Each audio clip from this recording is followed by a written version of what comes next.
बता दूं कि मित्र क्या होता है। मन को त्राण यानी कष्ट से मुक्त करने वाले को मित्र कहा जाता है। किंतु देश काल परिस्थितियों के अनुसार सिर्फ भाषा ही नहीं, हमारे भाव भी बदलते हैं।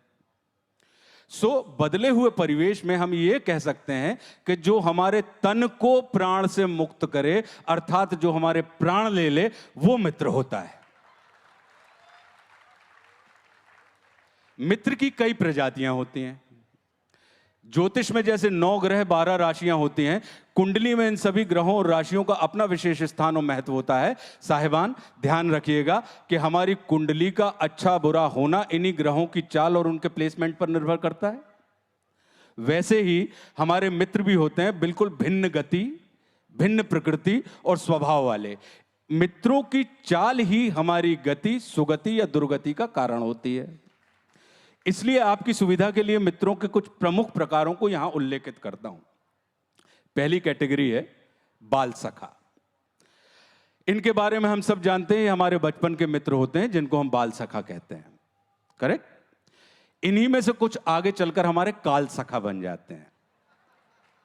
काल सखा क्या है? काल सखा उसे कहा जाता है जो कालांतर में समय काल परिस्थितियों को ध्यान में रखते हुए लाभ हानि के गणित से आपका मित्र बनता है और स्वार्थ सिद्ध होने के बाद आपको दूध में पड़ी हुई मक्खी बताकर फेंक देता है। काल सखा मित्रता के लिए काल के जैसा भी होता है। वो मित्र को समाप्त करने के साथ साथ मित्रता को भी लील लेता है और उसे उद्रस्त करने के बाद डकार भी नहीं लेता। फिर होता है पाल सखा। ये वे मित्र हैं जिनके पालन पोषण की जिम्मेदारी हमारी होती है। मनोज भैया, आपके पास बहुत होंगे ऐसे। ये वे मित्र हैं जिनके पालन पोषण की जिम्मेदारी हमारी होती है। ये हमारे सोकर उठने से पहले हमारे सामने उपस्थित हो जाते हैं और हमारे सोने तक ये हमारे सामने उपस्थित रहते हैं।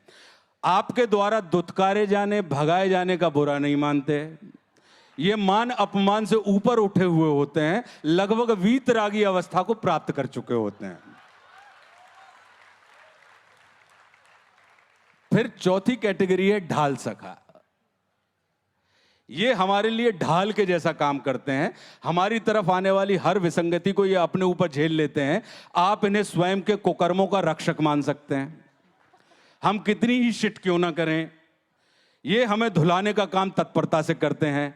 आप इन्हें अपनी मम्मी का सब्स्टिट्यूट भी मान सकते हैं। फिर होता है जाल सखा।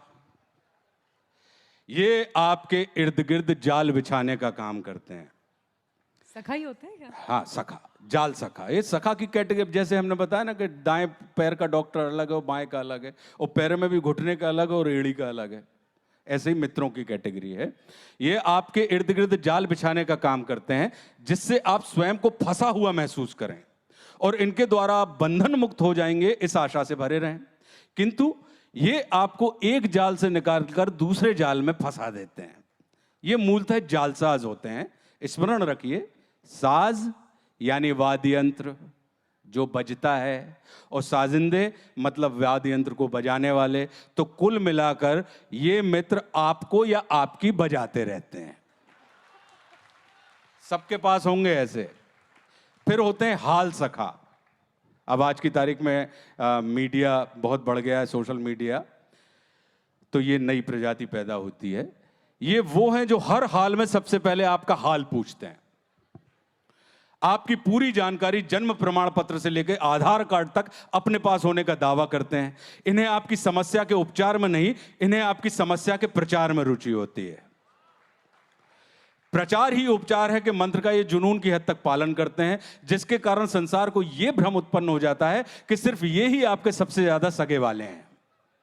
आप अपने जन्मदिन से लेकर उठावना तक आप इन्हें नहीं, इनके संदेशों को इंस्टाग्राम से लेकर सोशल मीडिया के हर उस प्लेटफॉर्म पर पाएंगे जिसमें संसार इनको नोटिस कर ले।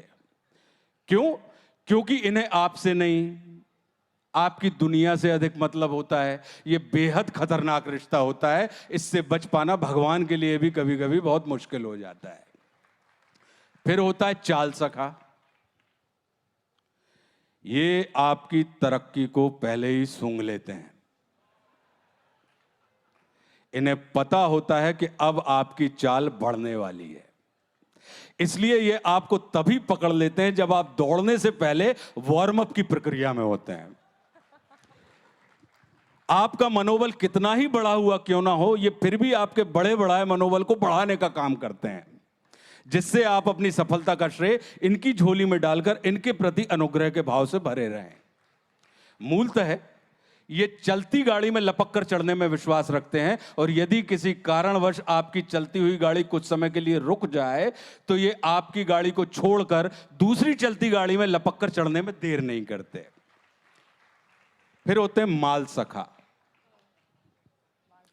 ये आपके नहीं, आपके पास उपलब्ध माल के सखा होते हैं, किंतु आपको इस बात की भनक तक नहीं लगने देते। ये मूलतः आपकी जली जलाई बीड़ी से अपनी बुझी हुई बीड़ी को जलाने की जुगत में लगे रहते हैं। इनके पास अपनी माचिस नहीं होती। नोट, स्मरण रखें, भारत में माल के कई अर्थ होते हैं, तो अपने माल की रक्षा करना आपकी नैतिक जिम्मेदारी है। फिर होता है लाल सखा। ये सदैव आपके प्रति गुस्से से भरे हुए होते हैं। ईर्ष्या की अग्नि में तपकर ये लाल हो चुके होते हैं। आपके द्वारा इनके व्यवहार पर आपत्ति दर्ज कराने पर ये संत कबीर के दोहे, निंदक नियरह राखिए आंगन कुटी छवाए का आश्रय लेकर आपको ग्लानि से भर देते हैं, और आप चाहते हुए भी इनका साथ नहीं छोड़ पाते, क्योंकि इन्होंने आपको कबीरदास जी के दोहे से कंफ्यूज कर दिया होता है कि सच्चा मित्र चापलूस नहीं होता, वो आपका निंदक होता है, और इसकी आड़ में वो सरेआम आपकी खटिया खड़ी करते रहते हैं। परिणाम स्वरूप आप कुड़मुड़ाते हुए भी इनकी दुष्टता को शिष्टता मानकर इनसे चिपके रहते हैं। फिर होता है गाल सखा। गाल सखा, ये सिर्फ आपके पक्ष में गाल बजाने का काम करते हैं। धोखे से यदि आपने दिन को रात कह दिया है तो ये तुरंत सूर्य को चंद्रमा बताने लगेंगे, और इतना कि एक समय बाद आपको स्वयं लगने लगेगा कि तपता हुआ सूरज स्वयं शीतल चंद्रमा है। फिर होता है टाल सखा। ये आपको या आपसे संबंधित किसी भी बात को टालने में महारथी होते हैं। ये सिर्फ आपको टहलाने में विश्वास रखते हैं। ये टहला कर आपको थका डालते हैं, किंतु इनकी कला ये होती है कि आप अब मिलेगा की चक्कर में गोल गोल इनके चक्कर लगाते रहते हैं, और अंत में चकराकर आपके प्राण पखेरु उड़ जाते हैं। किंतु एक अच्छी बात यह है कि आपके जीते जी जो संभावनाएं संसार को आप में दिखाई नहीं देती थी, आपके मरने के बाद आपका टाल सखा उन्हीं सद्गुणों को संसार के सामने प्रकट करके आपको एक अच्छे सर्वगुण संपन्न कार्यकर्ता के रूप में स्थापित कर देता है। फिर होता है खाल सखा। यह आखिरी कैटेगरी है, खाल सखा। ये बिल्कुल आपकी खाल से चिपके हुए होते हैं, कर्ण के कवच कुंडल के जैसे। संसार को ये सिर्फ आपका प्रतिरूप दिखाई देते हैं। ये आपसे ही आपकी खाल खिंचवाने की कला में निपुण होते हैं, और आपकी खाल उतरवा कर ही दम लेते हैं।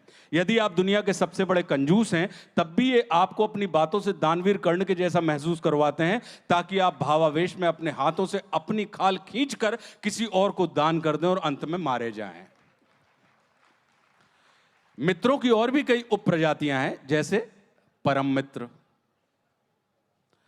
चरम मित्र, नरम मित्र, गरम मित्र, शरम मित्र, भरम मित्र, मरम मित्र इत्यादि। चूंकि हम मित्रों को बहुत महत्व देते हैं इसलिए इनके आकार पर नहीं, इनके प्रकार पर हमें